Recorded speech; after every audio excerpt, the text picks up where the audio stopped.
কণিকা haunting স্টুডিওতে আপনাদের সবাইকে স্বাগতম। আজকে আমরা নিয়ে আসলাম নতুন আরও একটি সত্যি ঘটনা। বন্ধুরা, সবাই আপনারা কেমন আছেন? আশা করছি সবাই ভালো আছেন।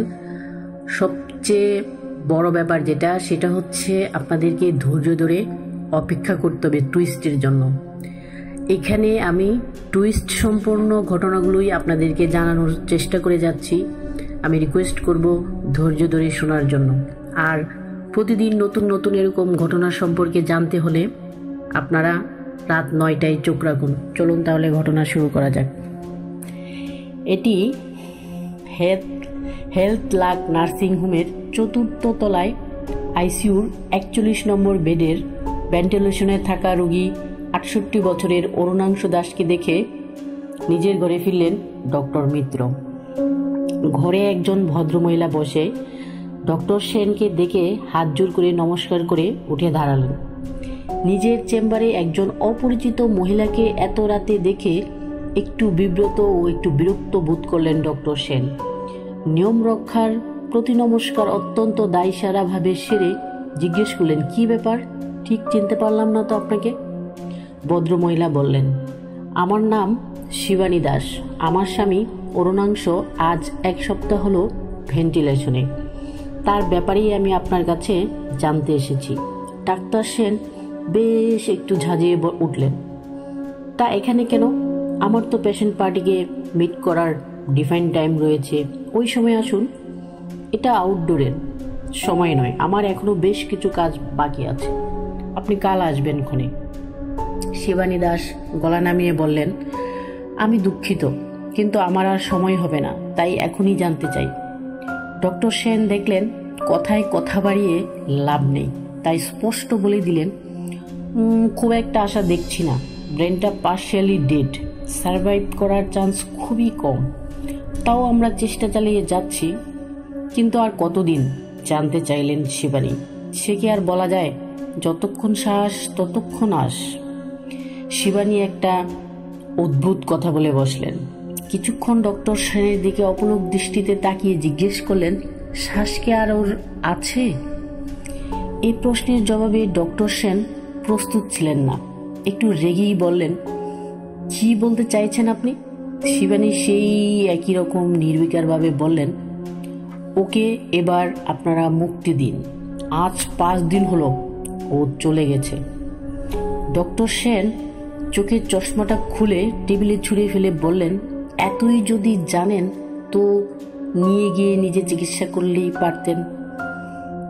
শিবানী দাস আবার বললেন, পারলে তাই করতাম, উপায় ছিল না। এখন বলুন তো কিভাবে ওকে নিয়ে যাওয়া যাবে? ডক্টর সেন এবার অত্যন্ত মেজাজ গরম করে বললেন, বন্ড সই করে দিন, আর সব মিলিয়ে আজ অব্দি 14 লক্ষ বিল হয়েছে, মিটিয়ে দিন। শিবানী দাস গণৎকারের মতো বললেন, নার্সিংহোমে ভর্তির 2 দিনের মধ্যে রোগী মারা যায়, তারপর থেকে আপনারা আরও 5 দিন ভেন্টিলেটরে লাগিয়ে রেখে টাকা লুটছেন। ওই 2 দিনে সব শুদ্ধ 1,25,000 বিল হয়েছে, সেটা আপনাকে দিয়ে দিচ্ছি। ডক্টর সেন বেশ রাগের সাথে বললেন, আপনাকে আমি কোনো দিন দেখিনি। ওর ছেলে এসে ভর্তি করেছিল, আমি আপনার এই প্রলাপ শুনতে বাধ্য নই। সেরকম হলে কথা শেষ করতে পারলেন না ডক্টর সেন। মোবাইল বাজছে। Hello, doctor Sen speaking. নমস্কার, আমি আইসিইউ 41 নম্বর বেডের পেশেন্ট অরুণাংশ দাসের ছেলে বলছি। বন্ধুরা, আপনারা তো বুঝতে পারছেন, অরুণাংশ হচ্ছে সেই ভর্তিকৃত পেশেন্ট যার বউ শিবানী দাবি করছে যে তার স্বামী আরও 5 দিন আগেই মারা গিয়েছে। তারপর কি হলো চলুন দেখা যাক। ওরে মশাই, আপনার মা এখানে কি উপদ্রব শুরু করেছে? এভাবে কি চিকিৎসা করা যায়? উনি এমন ভাব দেখাচ্ছেন যে রোগীর সব তথ্য ওনার জানা। আমি পরিষ্কার বলে দিচ্ছি, এভাবে নার্সিংহোমে ঝামেলা করলে আমি কিন্তু পুলিশ ডাকতে বাধ্য হব। কি বলছেন ডাক্তারবাবু? মাকে আপনি কোথায় পেলেন? তিনি তো 5 বছর আগে মারা গেছেন। কি যাতা বলছেন? আমার সামনে এখনো দাঁড়িয়ে কোনো ফ্রড হবে? একদম ওর কোনো কথা শুনবেন না, আমি আসছি। ফোন রেখে ভদ্রমহিলার দিকে এবার ব্যঙ্গ ভরা একটি হাসি দিলেন ডক্টর সেন। বললেন, একটু বসুন, আপনার ছেলে আসছে, তারপরেই নয় ফয়সালা হোক। শিবানী দাস বললেন, ডক্টর সেন, আমার ছেলে আমার আগে চলে যাব, আসার আগে আমি চলে যাব। আমার জন্য আমার স্বামী বাইরে অপেক্ষা করছেন। ওর দেহটা আপনার দেওয়া ভেন্টিলেটরে থাকলেও আজ গত 5 দিন ধরে ও আবার আমার সাথেই থাকছে। দেখা করতে চান? ওই দেখুন। এক ঝটকায় ঘুরে তাকালেন ডক্টর সেন, দেখলেন রোগী দেখার ছোট্ট বিছানাটায় বসে আছেন অরুণাংশু দাস, যার মৃত শরীরকে একটু আগেই ভেন্টিলেটরে দেখে এসেছেন তিনি। তার কপালে ততক্ষণে বিন্দু বিন্দু ঘাম জমেছে। রুমাল দিয়ে মুছতে মুছতে বললেন, এসবের মানে কি? এবার অরুণাংশু মুখ খুললেন, কি লাভ হলো আপনার? আমার ছেলেকে এভাবে সর্বশান্ত করে? সামান্য মাইনের চাকরি করে আমার ছেলে, কোথায় পাবে এত টাকা? আপনি ডাক্তার নাকি ডাকাত? শিবানী দেবী বললেন, তবে একেবারে নিরাশ করব না, হাতের এক গাছা চুরি দিয়ে যাচ্ছি। ওর পার্থিব শরীরটাকে এবার মুক্তি দিন। দেয়ালে পিঠ ঠেকিয়ে দাঁড়িয়ে আছেন ডক্টর সেন, মুখ বেঁকে গেছে। তারপর যে দৃশ্য দেখলেন তাতে তার হৃদস্পন্দন চতুর্গুণ হয়ে গেল। শাড়ির নিচ থেকে বেরিয়ে এলো দুটি শীর্ণকায় হাত, সে হাতে চামড়া নেই, আছে কিছু হাড় আর তাতে পড়া কয়েক গাছা সোনার চুরি। না না, চাই না আমি, চিৎকার করে উঠলেন ডক্টর মিত্র। অরুণাংশু আর শিবানী ততক্ষণে এগিয়ে এসেছেন। দুজনেই প্রায় একসাথে জিজ্ঞেস করলেন, কেন ডাক্তারবাবু, টাকা রোজগার করবেন না? এই তো সুযোগ, কই নিন, হাত থেকে চুরি খুলে নিন। না না, আমি এটা পারবো না বলে একটা তীব্র আর্তনাদ করে উঠলেন ডক্টর সেন। এরপরের দৃশ্যটা আরো সাংঘাতিক। ঘরের আনাচে কানাচে দাঁড়িয়ে রয়েছে আরো কয়েকজন।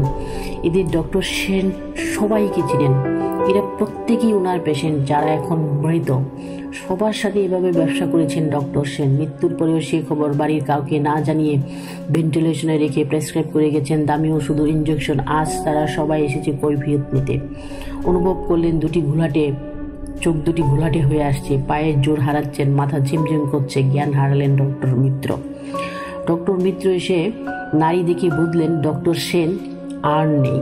কিন্তু এই তো মৌকা, মিত্র অনেক টাকার মালিক। নার্সকে বললেন, বাড়ির লোককে খবর দাও, কন্ডিশন খুব সিরিয়াস, ভেন্টিলেশনে দিচ্ছি। ডক্টর সেনের মৃত শরীরটা ভেন্টিলেশনে ঢুকিয়ে ডক্টর ঘোষ নিজের ঘরে ফিরলেন। দরজাটা খুলেই চমকে উঠলেন। টেবিলের উল্টো দিকে বসে এক দৃষ্টে তার দিকে তাকিয়ে আছেন সদ্যপ্রয়াত ডক্টর সেন। ডক্টর ঘোষ অনুভব করলেন তার দৃষ্টি ঘোলাটে হয়ে আসছে, পায়ের জোর হারাচ্ছেন, মাথা ঝিমঝিম করছে। এবার জ্ঞান হারালেন তিনি। তো বন্ধুরা, এই ছিল আজকের ঘটনা। কেমন লেগেছে কমেন্টে জানাবেন। কি ধরনের গল্প আপনারা ভালোবাসেন সেটাও জানাবেন।